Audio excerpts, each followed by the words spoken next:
A continuació mos xerraràs Nebot i Fiol d'Antoni Maria, que és que no podia... Estic molt contenta perquè em sabia un greu horrorós que no hi hagués un representant i anava a dir jo 4 coses, però perfecte, moltes gràcies. Nebot i Fiol d'una persona que va ser afusellada en aquest murs fa poc, va fer 79 anys. El primer que vol dir és que som molt vell.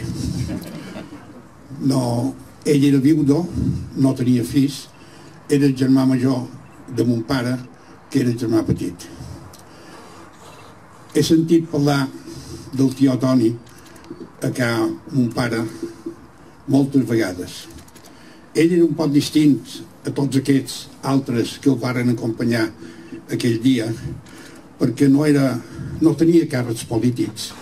Era republicà, era d'esquerres i ho deia allà on calgués.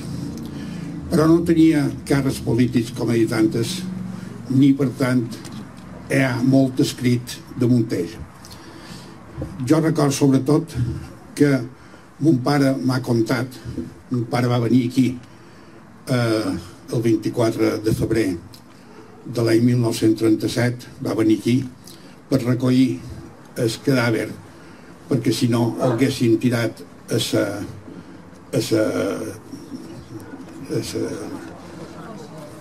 fossa comú. Gràcies, no trobava la paraula. I el que m'ha quedat sempre de lo que va contar mon pare a la memòria és que hi havia 600 persones aquell dia i quan es van enfusellar tots varen aplaudir. Ho sabies? Sí. Va haver un aplauso general. Jo me demano com és possible,